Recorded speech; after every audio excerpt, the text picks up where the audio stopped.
ലെബനനിൽ 8 സൈനികർ കൊല്ലപ്പെട്ടതിന് പിന്നാലെ ഇസ്രായേൽ വ്യോമാക്രമണം ശക്തമാക്കിയതായി അന്താരാഷ്ട്ര മാധ്യമങ്ങൾ റിപ്പോർട്ട് ചെയ്യുന്നു. ലെബനനിലുണ്ടായ ബോംബിംഗിൽ 6 പേർ കൊല്ലപ്പെട്ടതായാണ് ഏറ്റവും പുതിയ വിവരം.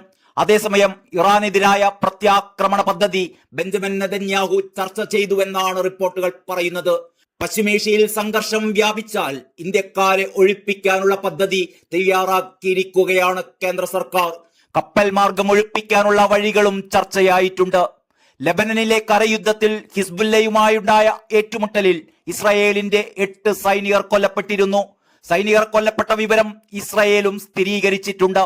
ലെബനൻ അതിർത്തി കടന്നുള്ള ഏറ്റുമുട്ടലിൽ ആദ്യം കൊല്ലപ്പെട്ടത് ക്യാപ്റ്റൻ ഈറ്റൻ ഇറ്റ്സാഖ് ഓസ്റ്റർ ആണെന്ന് ഇസ്രായേൽ സൈന്യം ഒരു പ്രസ്താവനയിൽ അറിയിക്കുകയുണ്ടായി. അതേസമയം വ്യോമാക്രമണത്തിൽ ഹിസ്ബുല്ലയുടെ ആസ്ഥാനം, ആയുധ സംഭരണ കേന്ദ്രങ്ങൾ, റോക്കറ്റ് ലോഞ്ചറുകൾ എന്നിവ തകർത്തു എന്ന് ഇസ്രായേൽ അവകാശപ്പെടുന്നു. വ്യോമസേനയ്ക്കൊപ്പം കരയുദ്ധത്തിൽ നിരവധി ഹിസ്ബുല്ല പോരാളികളെ കൊലപ്പെടുത്തിയെന്നും ഇസ്രായേൽ അറിയിച്ചിട്ടുണ്ട്. തെക്കൻ ലെബനനിൽ ഇസ്രായേൽ സൈനികർക്ക് നേരെ ആക്രമണം നടത്തിയതായി ഹിസ്ബുല്ലയും അവകാശപ്പെട്ടു. തെക്കൻ ലെബനനിൽ തങ്ങളുടെ പോരാളികൾ നിരവധി ഇസ്രായേലി സൈനികരെ കൊലപ്പെടുത്തുകയും പരിക്കേൽപ്പിക്കുകയും ചെയ്തു എന്നാണ് ഹിസ്ബുല്ല അറിയിച്ചിരിക്കുന്നത്. തെക്കൻ ഗ്രാമമായ യാറൂണിലേക്ക് ഇസ്രായേൽ സൈന്യം മുന്നേറുന്നതിനിടെ ഒരു സ്ഫോടക വസ്തു പൊട്ടിത്തെറിച്ചാണ് സൈനികർ കൊല്ലപ്പെട്ടത് എന്നും ഹിസ്ബുല്ല വ്യക്തമാക്കി. കരയുദ്ധത്തിൽ ആദ്യ സൈനികൻ കൊല്ലപ്പെട്ടതായി ഇസ്രായേൽ സൈന്യം വെളിപ്പെടുത്തിയതിന് പിന്നാലെയാണ് അവകാശവാദവുമായി ഹിസ്ബുല്ല രംഗത്തെത്തിയിരിക്കുന്നത്.